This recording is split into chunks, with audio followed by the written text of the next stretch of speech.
जी students, अब हम चैटल्स को कंटिन्यू करते हैं। हमारे पास हमने क्वेश्चन 25 तक लास्ट वीडियो के अंदर डिस्कस कर लिया था। अब हम इस वीडियो में क्वेश्चन 26 को डिस्कस करेंगे। क्वेश्चन 26 रीड करते हैं। एक पिक्चर खरीदी 10,400 की, यानी परचेज प्राइस 6,000 से ज़्यादा है। Picture is non wasting chattel और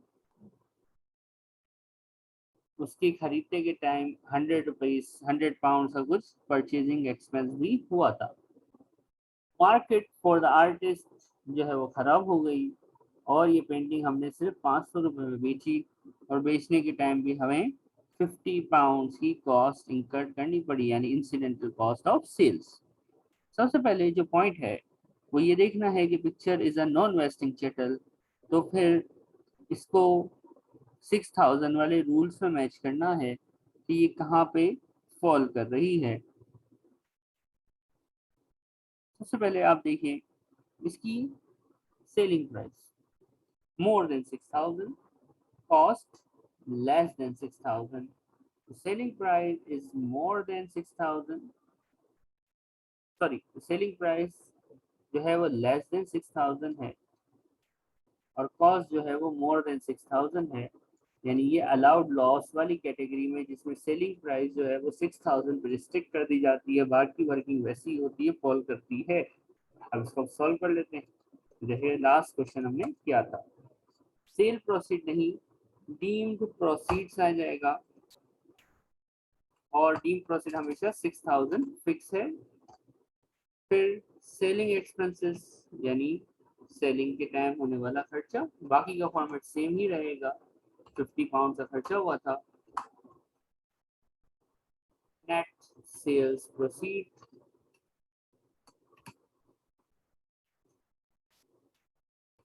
ये हमारे पास 5950 आ गई। ओरिजिनल कॉस्ट और incidental cost of purchase format के हिसाब से ओरिजिनल कॉस्ट जो थी इसकी थी हमारे पास 10,400 और खरीदते वक्त जो कॉस्ट इंकर्ड हुई है वो लगी हुई है 100 पाउंड की। हमने इन सबको एडजस्ट कर दिया। फाइनल आंसर चार्जेबल गेन हमारे पास आ जाएगा। कितना आएगा, कैलकुलेटर यूज कीजिएगा। आसान सा क्वेश्चन है, बस ये जो टेबल है नॉन वेस्टिंग वाला, ये टेबल आपको अगर याद हो जाए तो आपका काम आसान है। और आपको पता है कि इस कैटेगरी में हमेशा लॉस ही आता है। जब सेलिंग प्राइस 6,000 से कम हो और कॉस्ट 6,000 से ज़्यादा हो तो लॉस ही आता है, लेकिन लॉस को रिस्ट्रिक्ट किया जाता है, यानी हम सेल प्रोसीड से नहीं डीम प्रोसीड से चलते हैं। तो ये था question number 26 mister Brian. Next हमारे पास है क्वेश्चन 27 लेला। इसके अंदर आपसे चार्जेबल गेन ही पूछा गया है, लेकिन बाकी कैटेगरीज भी हैं। इसमें से पेंटिंग सेल की हैं। टेबल को देखेंगे, टेबल हमारे पास यहाँ मौजूद है। हम इस टेबल को थोड़ी देर के लिए नीचे ले आते हैं ताकि इस क्वेश्चन के साथ ये टेबल भी रहे और हमें आसानी हो जाए। पेपर में टेबल नहीं होगा, आपको याद रखना है, तो ये टेबल आपके दिमाग में होगा तो आप वहाँ पे सॉल्व कर सकेंगे। लैला 1 2 3 4 4 पेंटिंग्स को सेल करती हैं। सही है, खरीदा बहुत पहले था, लेकिन सेल जो हो रही है वो जनवरी 21 यानी हमारे टैक्स ईयर में हो रही है। अब ये 4 हैं तो हम कैसे करें, हम कॉलम बना लेते हैं। Column painting 1, painting 2, painting 3 and painting 4। Sales proceed में से फॉर्मेट लिख रहा हूँ, फिर हम उसको मैच भी करेंगे कि कौन सी कहाँ पे फॉल कर रही है। सेल प्रोसीड या टीम प्रोसीड कुछ भी आ सकता है।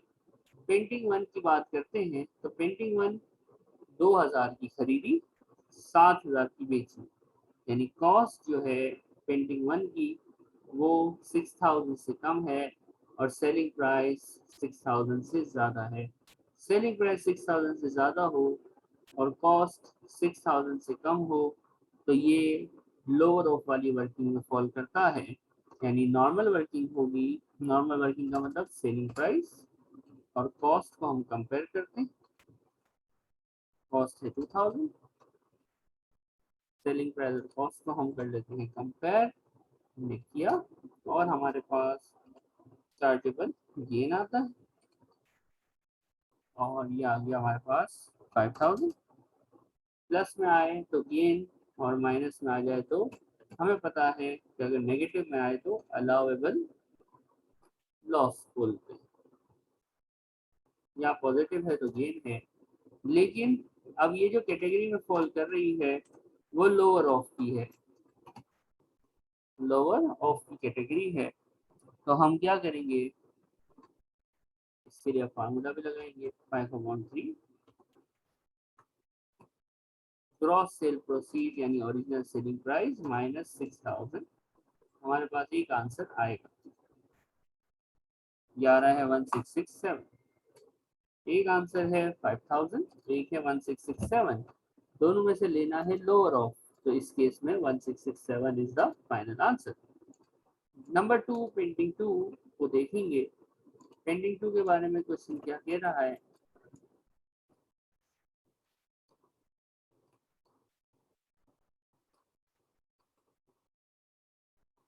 कॉस्ट 8000 है यानी 6000 से ज्यादा है और सेलिंग प्राइस 4500 है यानी 6000 से कम है।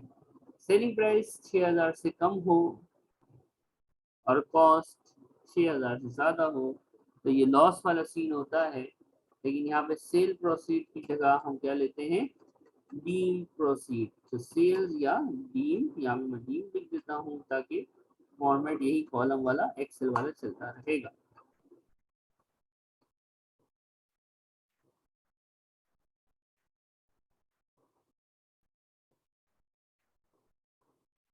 डीम प्रोसीड हमेशा 6000 फिक्स होती है, बाकी फॉर्मेट अपनी जगह पे सेम रहता है। बाकी फॉर्मेट में कॉस्ट आती है, जो पेंडिंग 2 है उसकी कॉस्ट है 4500। हमारे पास इस सिनेरियो में हमेशा लॉस होता है 2000। ये हमारा फाइनल आंसर हो गया। फिर पेंटिंग 3 की बारी है। पेंटिंग 3 की कॉस्ट 3000, सेलिंग प्राइस 5500, यानी कॉस्ट और सेलिंग प्राइस दोनों 6000 से कम है, तो ये फर्स्ट केस है कि ये एग्जेम्प्ट हो जाएगा। और पेंटिंग 4 सेलिंग प्राइस भी 6000 से ज़्यादा है, कॉस्ट भी 6000 से ज़्यादा है, तो ये नॉर्मल सिनेरियो है। और नॉर्मल सिनेरियो में क्या होता है, सिर्फ वही normal working, disposal proceed, incidental cost वगैरह हो तो वो लेके नेट सेल प्रोसीड और फिर कॉस्ट इम्प्रूवमेंट्स या इंसिडेंटल कॉस्ट ऑफ परचेज जो है वो हम माइनस करते हैं और हमारे पास फाइनल आंसर आता है, जो कि इस केस में आ रहा है 9500 माइनस 7000, 2500। ये हमारे पास आंसर हो गया। चार्जेबल गेन्स पूछे थे, अब नेट चार्जेबल गेन निकालना बहुत पहले सीखा था, एक रिवाइजन ले लेते हैं। Painting 1, painting 2, painting 3, painting 4, summary जो हम बनाते थे 1667, 2000 का लॉस है, एग्जेम्प्ट है, और 2500। इसका नाम हमने सीखा था नेट चार्जेबल गेन्स। और इसके बाद अगर कोई पिछले साल का लॉस हो तो वो एडजस्ट होता था, फिर एनुअल एग्जामेशन, सॉरी, पहले एनुअल एग्जामेशन माइनस होती थी अगर जो भी है, और फिर कैपिटल लॉस कैरी फॉरवर्ड, जो पिछले साल का लॉस था जो इस साल का ब्रॉड फॉरवर्ड बनता है वो लेस हो जाता था इस केस में। और फिर इसके बाद जो आंसर आता था उसको हम टैक्सेबल गेन बोलते थे। इस क्वेश्चन में टैक्सेबल गेन नहीं, सिर्फ चार्जेबल गेन पूछा है, तो net chargeable gain is 2167। It's our final answer. Hopefully आप लोगों को इसमें कोई कंफ्यूजन नहीं हुई होगी। ये बॉक्स याद करना है, टेबल जरूर याद करना है।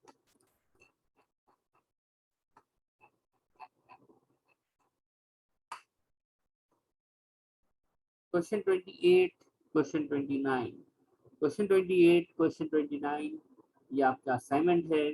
ये आपकी रिवीजन किट के क्वेश्चंस हैं कैप्लान की, इनको असाइनमेंट के तौर पे लीजिए, इनको सॉल्व कीजिए, आंसर किट से मैच कर लीजिए या मुझे व्हाट्सएप कर दीजिए तो मैं आपका आंसर सेंड कर दूंगा। हमारे पास नॉन वेस्टिंग शटल्स कंप्लीट हो गए। अब अगला टॉपिक जो है वो है वेस्टिंग शटल्स।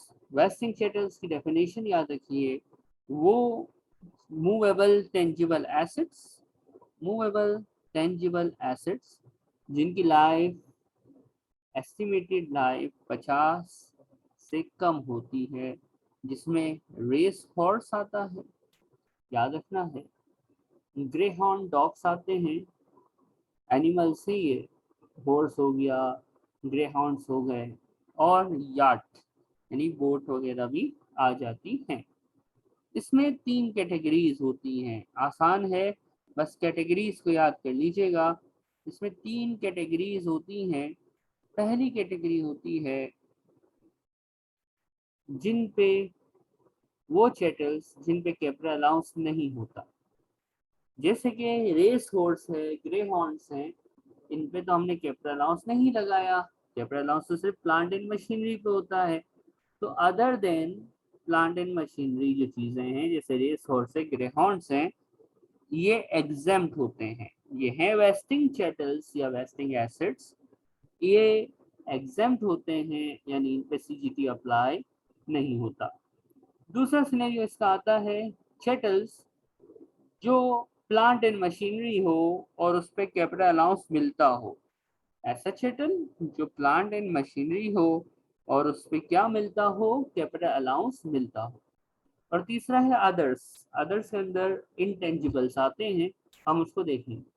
सबसे पहले हम डिस्कस करेंगे वो चैटल्स जो प्लांट एंड मशीनरी हैं और उन पे कैपिटल अलाउंस मिलता है, तो हम उसको किस तरह सॉल्व करें।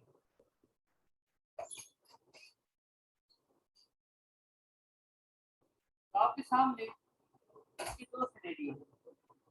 सबसे पहले ये याद रखना, कैपिटल अलाउंस किस में मिलता था, प्लांट एंड मशीनरी पे, जो किस में यूज हो, बिजनेस में यानी ट्रेड में। तो अब जब सीजीटी की बात करते हैं तो सीजीटी तो उसी वक्त अप्लाई होता है जब आप प्लांट एंड मशीनरी सेल करते हैं, बेचते हैं। तब प्लांट एंड मशीनरी जब हम बेचेंगे तो या तो हम गेन में बेचेंगे या लॉस में। तो ऐसे प्लांट एंड मशीनरी जो वेस्टिंग चैटल हैं जिन पे कैपिटल अलाउंस लगा है, अगर वो हम गेन में बेचे तो क्या करेंगे, नॉर्मल वर्किंग करेंगे। 6000 वाले रूल्स अगर अप्लाई हो जाते हैं, यानी कॉस्ट और सेलिंग प्राइस दोनों 6000 से कम है तो एग्जाम, एक चीज 6000 से कम है दूसरी ज्यादा है तो जिस जहाँ पे वो टेबल में बैठ रहा है वहाँ उसको बिठाएंगे और सॉल्व करेंगे। और अगर दोनों 6000 से ज्यादा हैं तो फिर हम क्या करेंगे, नॉर्मली सीजीटी लगाएंगे।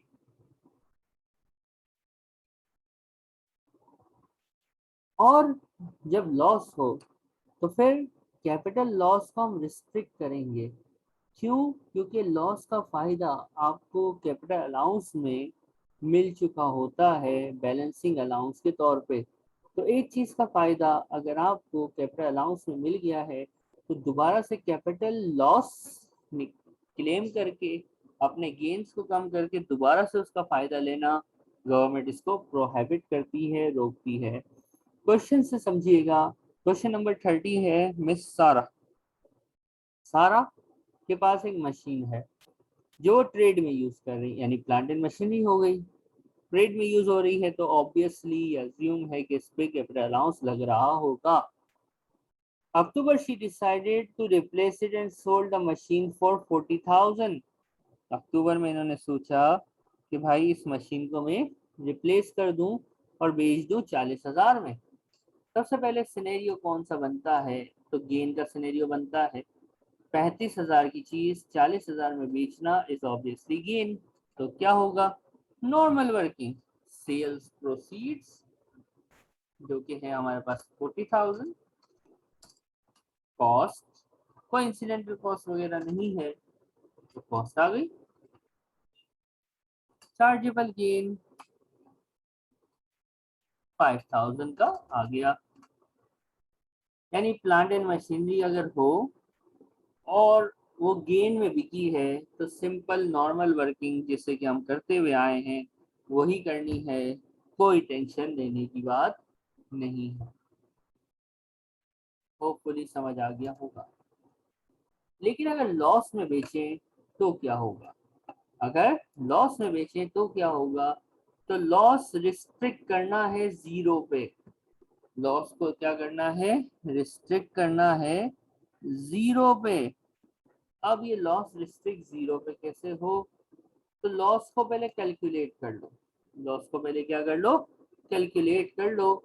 मुराद ने एक मशीन खरीदी, क्वेश्चन 31 की बात हो रही है, 35,000 की, और उसको बेचा 26,500 का।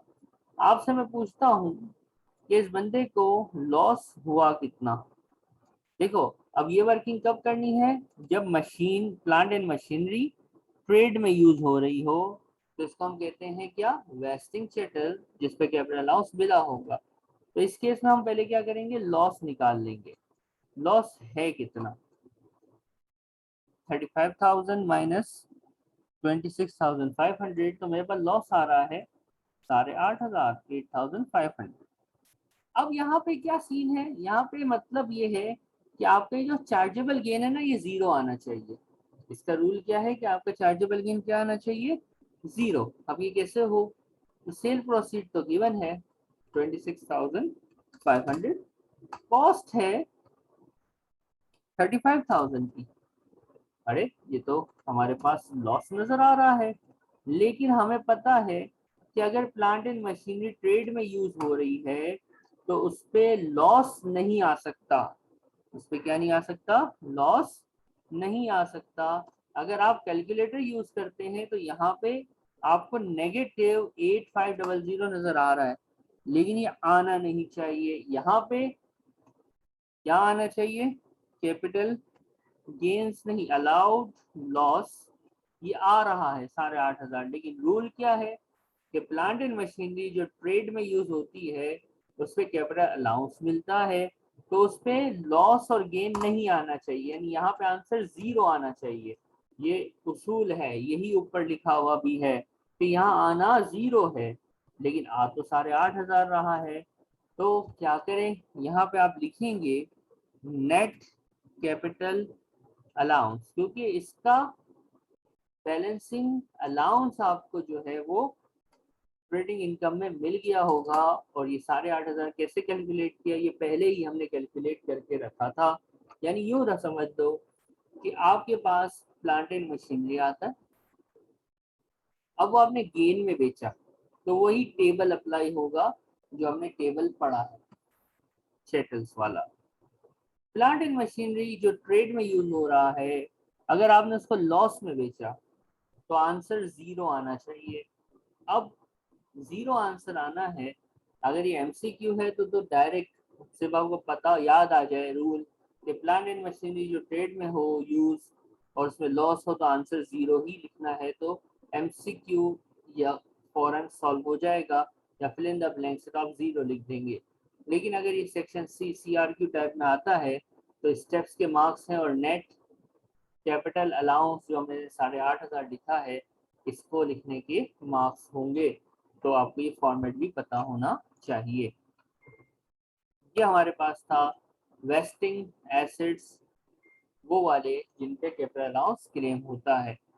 अब है इसका लास्ट टॉपिक, चैटल्स का भी लास्ट है, अदर वेस्टिंग एसिड्स। इसका मतलब होता है इंटेंजिबल एसिड्स, और हमारे कोर्स में उसका नाम है कॉपीराइट। यानी अगर कॉपीराइट या इंटेंजिबल एसिड आ जाए तो फिर उसको हम कैसे सॉल्व करें? तो बहुत ही आसान है। उसकी कॉस्ट एक फार्मूले से निकलेगी। उसकी कॉस्ट एक फार्मूले से निकलेगी, और वो फार्मूला है cost multiply remaining life at the time of disposal divide by total estimated life. Question से करेंगे ज्यादा समझ आएगा, फार्मूला ऊपर ही लिखा हुआ है, ये फार्मूला याद करना होगा। आसान है, डेप्रिसिएशन का सिंपल फार्मूला है। हमारे सामने Feb 2011, Ian bought a vesting asset that is not a chattel at a cost of 24,000 life इतनी और बेचा इस डेट को। जब भी वेस्टिंग एसेट आए और उसमें लाइफ आ जाए तो आप समझ लेना कि ये कॉपीराइट की बात कर रहा है। अब हम इसको कैसे सॉल्व करें? सेल प्रोसीड हमें याद रखनी है, सेल्स प्रोसीड वही फॉर्मेट है सेल प्रोसीड्स का, गिवन होगी सेल प्रोसीड।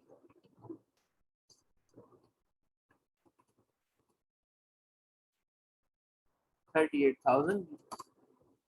कॉस्ट निकालने के लिए मैंने कहा कि जब भी लाइफ हो यानी वेस्टिंग एसेट हो और उसके साथ लाइफ आ जाए तो उसकी कॉस्ट निकालने का फार्मूला होगा। ये फार्मूला क्या है? इसकी ओरिजिनल कॉस्ट ले लो। ठीक है भाई, इसकी ओरिजिनल कॉस्ट ले लेते हैं। इसकी ओरिजिनल कॉस्ट जो है वो है 24,000। मल्टीप्लाई करें इसको, कितनी लाइफ इसकी बाकी थी at the time of disposal, और डिवाइड करें टोटल लाइफ से। टोटल लाइफ 30 इयर्स ये तो गिवन है, लेकिन ये इस्तेमाल हमने कितने साल किया ये देखना है। तो हमने इसको खरीदा कब था, परचेज कब करा था? तो सर फैब 11 में, और बेचा कब है? सर फैब 21 में। कितने इयर्स कितने साल आपने इस्तेमाल किया? तो फैब 11 से फैब 21 तक। अगर मैं कहूँ कि यहाँ से यहाँ तक इस पीरियड तक ये हो गए कितने साल? सर ये हो गए 10 इयर्स। 10 इयर्स आपने क्या कर लिया? यूज कर लिया। 10 इयर्स आपने क्या कर लिया? यूज कर लिया। तो मुझे बताइए 30 इयर्स लाइफ है, 10 इयर्स यूज है, तो 30 की लाइफ 10 साल इस्तेमाल हुई, तो रिमेनिंग लाइफ कितनी है एट डिस्पोजल? जब बेचा उस वक्त लाइफ कितनी बाकी थी? सर 20 साल की लाइफ बाकी थी। कैसे? सर 30 साल लाइफ थी, 10 साल इस्तेमाल किया तो 20 साल की लाइफ बाकी थी। जो बाकी लाइफ है वो यहाँ न्यूमिनेटर में लिखना है, टोटल लाइफ डिनोमिनेटर में लिखना है, और मल्टीप्लाई कर देना है इसको कॉस्ट से। हमारे पास आंसर आएगा, वो बनेगी इसकी अलाउेबल एलिमेंट ऑफ कॉस्ट, जिसका आंसर आ रहा है 16,000। और मेरे पास चार्जेबल गेन आ जाएगा 22,000। जब भी लाइफ वाली चीज आए, वेस्टिंग एसेट लिखा हो या कॉपीराइट, तो आपने इसको इसी तरह से सॉल्व करना है। आसान है, फार्मूला याद कर लो। न्यूमिनेटर में जितनी लाइफ डिस्पोजल की टाइम बाकी थी, अनयूज थी वो, और डिनोमिनेटर में टोटल लाइफ ऑफ कॉपीराइट आएगा। होपफुली ये चीज आपको समझ आई होगी। तो प्रॉब्लम है तो आप मुझसे व्हाट्सएप पे पूछ भी सकते हैं या कॉल भी कर सकते हैं। नेक्स्ट क्वेश्चन है मिस्टर जैन का। क्वेश्चन को रीड करेंगे? शाबाश। क्वेश्चन कहता है कि भाई मिस्टर जैन है, उनके पास एक वेस्टिंग एसेट है, बहुत ही अच्छी बात है। इसकी कॉस्ट 19,000 थी। अच्छा भाई, एस्टिमेटेड यूजफुल लाइफ 40 साल। जब लाइफ आ गया वेस्टिंग एसेट के साथ, तो अब ये हमें पता चल गया कि ये कॉपीराइट का चक्कर है। बेचा है 30,000 का, हमने लिखी 30,000। इसकी डिस्पोजल प्रोसीड। कॉस्ट निकालने का फार्मूला जहन में आ जाए फौरन से। क्या फार्मूला था? कॉस्ट ओरिजिनल ले लो which is 19,000, total life denominator में डाल दो विच इज 40 इयर्स, और न्यूमिनेटर में रिमेनिंग लाइफ डाल दो। अब रिमेनिंग लाइफ निकालने के लिए थोड़ा सा ध्यान से देखेंगे।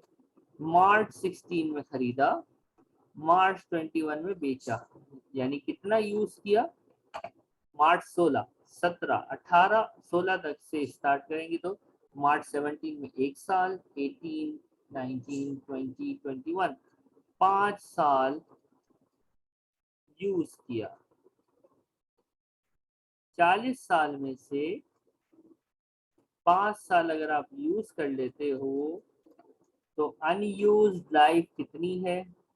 सर ऑब्वियसली अगर हम 40 में से 5 ईयर्स कंज्यूम या यूज करते हैं तो 35 ईयर रिमेनिंग लाइफ बच गई। तो यहाँ न्यूमिनेटर में क्या लिखना है? Remaining life. याद रख लीजिए, न्यूमिनेटर में रिमेनिंग लाइफ और डिनोमिनेटर में टोटल लाइफ। बच्चे यहाँ गलती करते हैं, न्यूमिनेटर में यूज्ड लाइफ लिख देते हैं, तो ऐसा कोई सीन नहीं है। न्यूमिनेटर में रिमेनिंग लाइफ और डिनोमिनेटर में टोटल लाइफ आएगा। आपके पास आंसर आएगा, कैलकुलेटर यूज करना पड़ेगा, 16625। कैपिटल गेन्स आ जाएगा 13375। Final answer.